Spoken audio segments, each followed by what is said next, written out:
bilang bukan dukun. Ini kalau bukan dukun ngapain dia nongkrong di sini, orang judulnya aja antara dukun dengan dukun. Ini kan persengketaan antara dukun Marcel Radival, dukun merah, ngata-ngatai dukun Ridwan dengan dukun palsu, dukun tipu dan dukun cabul, kan gitu awalnya. Dukun sama dukun ribut. Tahu-tahu yang kita butuhin sebagai pelapor dan saksi adalah dukun, kan gitu. Lalu si Jindan ini ngajukan nama, saya ikut juga deh. Tolong wawancara, saya ikut, ajak dong. Kan gitu. Makin kesini waktu podcast saya dengan Dr. Richard Lee itu viral, dia masalah jarum suntik, akhirnya kan bikin album sama si Dennis.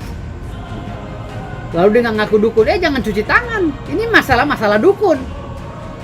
Kamu juga ngaku cucunya Mbak Priuk, pertanggungjawaban, mana cucunya Mbak Priuk? Ya jelas pansos lah. Gimana orang lagi ada acara perdukunan dia masuk atau dia nggak ngaku dukun? Gitu loh. Emang kita ngomongin masalah kehabaiban kan enggak? Saya jujur ngomong, saya nggak terima. Gitu loh. Nama-nama Habib dicemarkan, saya nggak terima. Saya sebagai generasi sultan, saya nggak terima nama Habib disepelekan. Kita ini lagi membahas masalah perdukunan.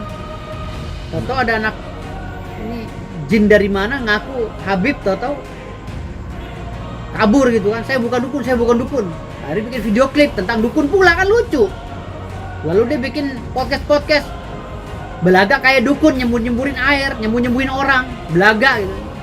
Sebenarnya gimana sih, lu bilang bukan dukun tapi lu masih ngelakuin praktek perdukunan. Ya pada situ saya respect lah, karena dia ngakunya Habib kan, cucu Mbah Priuk. Jadi saya manggilnya Habaib. Saya menghargai banget, sangat menghargai para Habaib, para juriat ya, Syahid, Habaib ya, Syarif, Syarifah. Saya sangat menghargai dan menjunjung tinggi itu. Makanya saya hargai itu, walaupun dia masih muda lebih dari saya gitu. Tapi makin kesini makin ngaco gitu. Saya semacam, kok ini saya bilang Habaib, padahal ini bukan Habib gitu. Lalu dia ngasih tahu ke saya, memberitahu bahwa katanya dia mulai mendaftar nasabnya ke Robito Alawin. Nggak tahu sampai sekarang, nggak tahu, baru mulai daftar sih. Tahu diakui atau enggak saya nggak tahu. Gitu. Untuk sementara ini saya bilang itu Habib ilegal.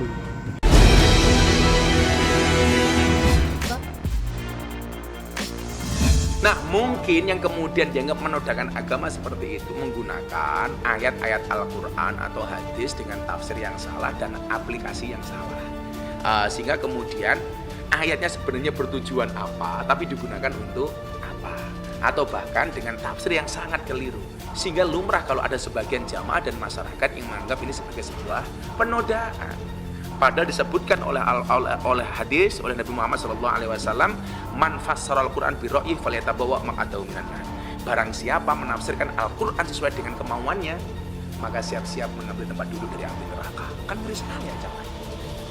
Ya makanya kalau masyarakat merasa terganggu, jamaah merasa terganggu, ya fine, silahkan dilaporkan. Kalau saya kemudian orang yang merasa tertipu, itu silahkan dilaporkan. Walaupun pembuktian perdukunan itu susah, makanya kenapa masuk KUHP susah. Karena pembuktiannya nggak bisa, Pak. Coba mbaknya saya pelet, bukti dia jatuh cinta karena saya pelet atau karena saya tampan, kan nggak bisa membedakan dari apa gitu. Loh, kalau itu memang ada unsur, saya malah setuju. Supaya apa? Praktek perdukunan tidak hanya Mas Samsudin ya. Saya lebih senang manggil dia Mas lah, Mas Samsudin. Itu tidak hanya Mas Sam, tapi juga praktek-praktek perdukunan yang lainnya. Ya, saya tidak bisa menolak Anda praktek buka dukun, buka praktek perdukunan. Tetapi yang logis-logis saja lah itu.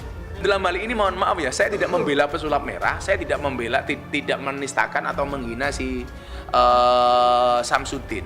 Saya pikir begini, kalau kemudian saya ditanya apa hukum perdukunan, MUI jelas mengatakan perdukunan itu haram. Ini fatwa MUI loh ya, bukan saya. Dan agama pun mengadanya seperti itu. Maka kemudian sampai Rasulullah mengatakan barang siapa mendatangi arafan, tukang ramal, au kahinan atau dukun, fasadaqahu bima yakul, dan dia meyakini kebenaran apa yang dikatakan oleh dukun itu, faqad kafara bima unzila ala Muhammadin, maka dia benar-benar telah ingkar dengan apa yang diturunkan kepada Nabi Muhammad SAW. Maka kalau kepentingan saya komentar, saya pengen menyelamatkan umat jangan sampai menjadi korban penipuan dari praktek perdukunan. Tidak semua dukun nipu sih, saya meyakini itu, tidak semuanya dukun nipu. Tapi kalau dalam pandangan agama, perdukunan tetap hukumnya haram. Ya, contoh yang kemarin beliau bilang soal Allah Subhanahu wa taala berfirman dalam surat An-Nas, alladzi yuwaswisu fi sudurin nas minal jinnati wan nas, kemudian Allah menciptakan jin dan manusia untuk beribadah. Ini enggak nyambung. Kalau ayat yang menyatakan Allah menciptakan jin dan manusia untuk beribadah itu kan wa ma khalaqtul jinna wal insa illa liya'budun. Sehingga kemudian sebenarnya masyarakat bisa menilai kualitas dan kapasitasnya. Layak enggak dipanggil kiai? Layak nggak dipanggil bos, atau ya dukun tadi itu. Ya kalau dukun dalil salah ya lumrah gitu. Saya aja baca tetap ada yang salahnya, tapi nggak kebangetan banget lah gitu. Kalau salah nomor ayat masih mending, atau salah satu waw dua harokat masih mending. Tapi ini kan ini udah bukan lagi salah arti.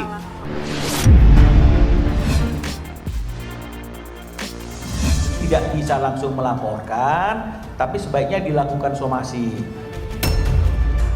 Hari ini kami lakukan somasi terbuka, menegur, ya, memberikan teguran agar dia mengklarifikasi, agar dia membuktikan tuduhan-tuduhannya kepada Mbak Rara, dan dia juga harus meminta maaf karena apa yang dia sampaikan itu tidak benar.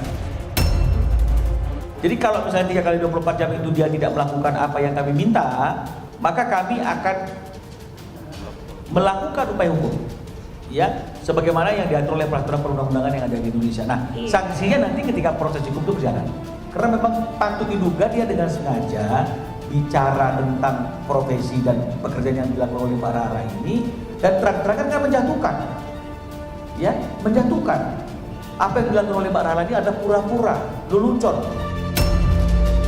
Kalau gue pribadi menganggap pawang hujan itu adalah orang yang menyiapkan alasan-alasan ketika gagal aja. Kan kalau misalkan berhasil sesuai keinginan, berhasil. Ya. Kalau ternyata hujan deras kayak kemarin, Wah, ini dapat kiriman dari pawang hujan yang lain. Iya, benar. Atau bisa jadi, wah, power saya lagi lemah. pawang hujan itu adalah orang yang mempelajari tanda hujan. Tapi kalau dibilang geser hujan, gue pengen ini aja bang, pengen ajakin pembuktian.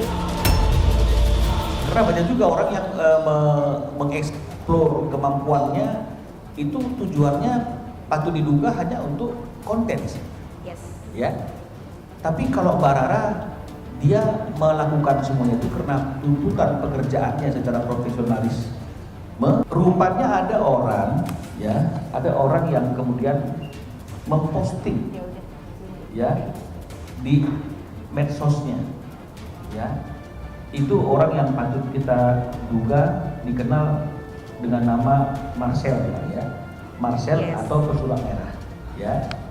Di sini ada caption yang dia mengatakan seperti ini, saya bacakan. Ya, ini kita ambil dari akunnya dia. Ya. Dia mengatakan demikian.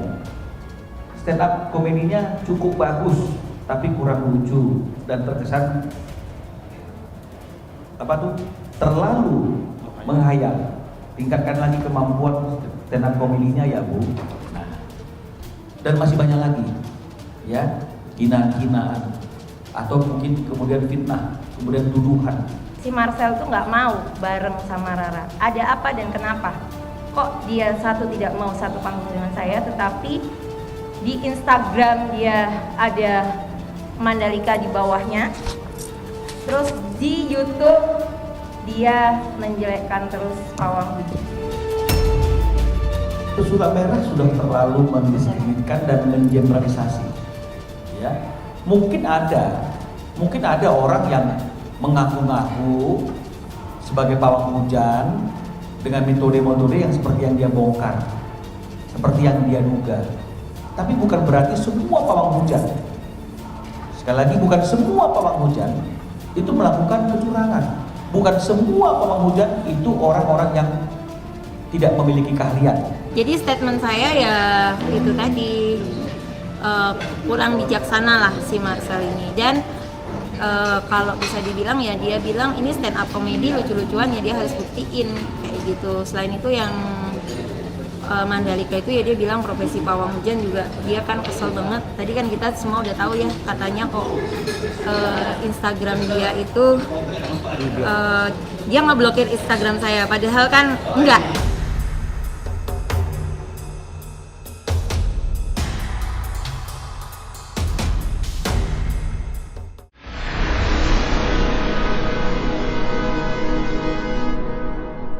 Jadi jangan lupa untuk subscribe Cumi Cumi. Ditekan ya tombol lonceng merahnya.